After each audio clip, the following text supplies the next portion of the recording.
Ini adalah part ke-33 membaca buku Bible, Al-Quran, dan Sains Modern halaman ke-112. Observasi ini sangat penting oleh karena di negara-negara barat, orang-orang Yahudi, Kristen, atau ateis semuanya berpendapat tanpa bukti sedikit pun bahwa Muhammad menulis mengarang Al-Quran atau memerintahkan orang menulis mengarang Al-Quran dengan meniru Bible. Orang mengira bahwa riwayat Al-Quran tentang sejarah agama mengutip dari riwayat Bible. Sikap semacam itu sama sembrononya dengan sikap orang yang mengatakan bahwa Yesus telah menipu orang-orang pada zamannya dengan mengatakan bahwa ia mendapat inspirasi dari perjanjian lama selama ia berdakwah. Kita mengetahui bahwa seluruh Injil Matius didasarkan atas kontinuitas dengan perjanjian lama. Ahli tafsir mana yang berani melepaskan kenabian Yesus oleh karena sebab tersebut kontinuitas dengan perjanjian lama? Tetapi begitulah orang menilai Muhammad di negara-negara barat.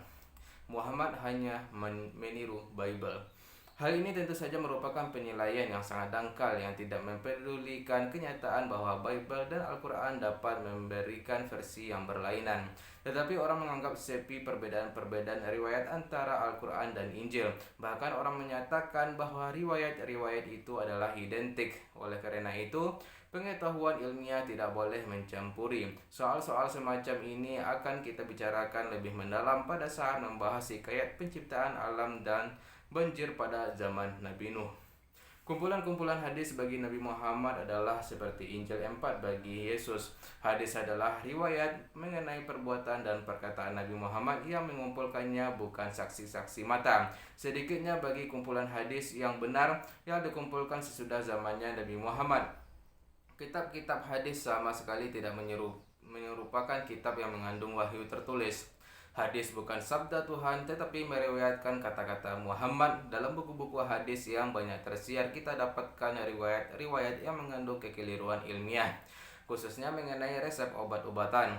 Tetapi siapa yang dapat mengatakan dengan pasti bahwa keterangan-keterangan yang dinisbatkan kepada Nabi itu otentik? Kita tidak membicarakan problema-problema keagamaan yang memang tidak kita bicarakan berhubungan dengan persoalan hadis. Banyak hadis yang disangsikan kebenarannya. Hadis-hadis itu telah dibicarakan oleh ulama-ulama Islam sendiri. Juga kita membicarakan aspek ilmiah dari beberapa hadis dalam buku ini. Hal itu adalah pada dasarnya untuk menunjukkan perbedaan antara hadis dan Al-Quran, karena Al-Quran tidak mengandung pernyataan ilmiah yang tak dapat diterima.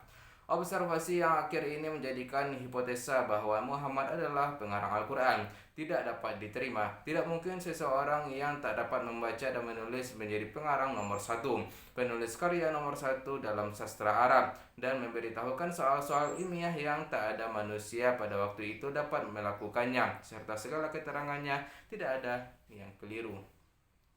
Pemikiran-pemikiran dalam penelitian ini akan dikembangkan semata-mata dari segi pandangan ilmiah dan akan menyampaikan kepada kita suatu natijah, yaitu tidak masuk akal bahwa seseorang yang hidup pada abad ke-7 Masehi dapat melontarkan dalam Al-Quran ide-ide mengenai bermacam-macam hal yang bukan merupakan pemikiran manusia pada waktu itu, dan ide-ide itu cocok dengan apa yang akan dibuktikan oleh sains beberapa abad kemudian. Bagiku tak ada kemungkinan bahwa Al-Quran itu buatan manusia. Bab ke-13, keaslian Al-Quran, sejarah penyusunannya. Keaslian yang tak dapat disangsikan lagi telah memberi kepada Al-Quran suatu kedudukan istimewa di antara kitab-kitab suci. Kedudukan itu khusus bagi Al-Quran dan tidak dibarengi oleh perjanjian lama dan perjanjian baru. Dalam dua bagian pertama dari buku ini kita telah menjelaskan perubahan-perubahan yang terjadi dalam perjanjian lama dan 4 Injil. Sebelum Bible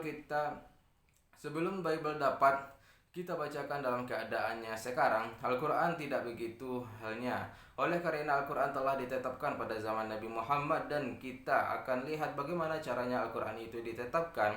Perbedaan-perbedaan yang memisahkan wahyu terakhir dari kedua wahyu sebelumnya pada pokoknya tidak terletak dalam waktu turunnya, seperti yang sering ditekankan oleh beberapa pengarang. Dia tidak memperhatikan hal-hal yang terjadi sebelum kitab suci Yahudi Kristen dibukukan dan hal-hal yang terjadi sebelum pembukuan Al-Quran. Mereka juga tidak memperhatikan bagaimana Al-Quran diwahyukan kepada Nabi Muhammad. Orang mengatakan bahwa teks yang ada pada abad ke-7 Masehi mempunyai kemungkinan yang lebih besar untuk dapat sampai kepada kita tanpa perubahan dari teks yang jauh lebih tua daripada Al-Quran dengan perbedaan 15 abad. Kata-kata tersebut adalah tepat, akan tetapi tidak memberi keterangan yang cukup. Tetapi di samping itu, keterangan tersebut diberikan untuk memberi alasan kepada perubahan-perubahan teks kitab suci Yahudi Kristen yang terjadi selama berabad-abad, dan bukan untuk menekankan bahwa teks Al-Quran itu karena lebih baru daripada teks kitab suci Yahudi Kristen, lebih sedikit mengandung kemungkinan untuk diubah oleh manusia. Bagi perjanjian lama, yang menjadi sebab kekeliruan dan kontradiksi yang terdapat di dalamnya adalah banyaknya pengarang suatu riwayat, dan seringnya teks-teks tersebut ditinjau kembali dalam periode-periode sebelum lahirnya Nabi Isa. Mengenai Injil, yang tidak ada orang mengatakan bahwa kitab-kitab itu mengandung kata-kata Yesus secara setia dan jujur, atau mengandung riwayat tentang perbuatan-perbuatan yang sesuai dengan realitas yang sungguh-sungguh terjadi. Kita sudah melihat bahwa redaksi-redaksi yang bertubi-tubi menyebabkan bahwa teks-teks tersebut kehilangan autentisitas. Selain dari itu, para penulis Injil tidak merupakan saksi mata terhadap kehidupan Yesus. Selain dari itu, kita harus membedakan antara Al-Quran wahyu tertulis dari hadis, jami' kumpulan riwayat, tetap perbuatan, dan kata-kata Nabi Muhammad. Beberapa sahabat Nabi telah mulai mengumpulkannya segera setelah Nabi Muhammad wafat. Dalam hal ini dapat saja terjadi kesalahan-kesalahan yang bersifat kemanusiaan karena para penghimpun hadis adalah manusia-manusia biasa. Akan tetapi kumpulan-kumpulan mereka itu kemudian disoroti dengan tajam oleh kritik yang sangat serius, sehingga dalam praktiknya orang lebih percaya kepada dokumen yang dikumpulkan orang lama setelah Nabi Muhammad wafat. Bagaimana halnya dengan teks-teks Injil, hadis mempunyai autentisitas yang berlainan dari satu pengumpulan kepada pengumpulan yang lain. Sebagaimana hal Injil, tak ada suatu Injil yang ditulis pada waktu Yesus masih hidup, karena semuanya ditulis selama sesudah Nabi Isa meninggal. Maka kumpulan hadis juga dibukukan setelah Nabi Muhammad meninggal. Bagi Al-Quran, keadaannya berlainan. Teks Al-Quran dan wahyu itu dihafalkan oleh Nabi dan para sahabatnya langsung setelah wahyu diterima, dan ditulis oleh beberapa sahabat-sahabatnya yang ditentukannya. Jadi dari permulaan, Al-Quran mempunyai dua unsur autentisitas tersebut yang tidak dimiliki Injil. Hal ini berlangsung sampai wafatnya Nabi Muhammad. Penghafalan Al-Quran pada zaman yang manusia sedikit sekali yang dapat menulis memberikan kelebihan jaminan yang sangat besar pada waktu pembukuan Al-Quran secara definitif, dan disertai beberapa tim untuk mengawasi pembukuan tersebut. Wahyu Al-Quran telah disampaikan kepada Nabi Muhammad oleh malaikat Jibril sedikit demi sedikit selama lebih dari 20 tahun. Wahyu yang pertama adalah yang sekarang merupakan ayat-ayat pertama dari surah Al-A'la. Kemudian wahyu itu berhenti selama 3 tahun dan mulai lagi berdatangan selama 20 tahun sampai wafatnya Nabi Muhammad pada tahun 632 Masehi. Dapat dikatakan bahwa turunnya wahyu berlangsung 10 tahun sebelum Hijriah, 622 Masehi, dan 10 tahun lagi sesudah Hijriah. Wahyu yang pertama diterima Nabi Muhammad SAW surah Al-A'la, surah ke-96 ayat 1-5 adalah sebagai berikut.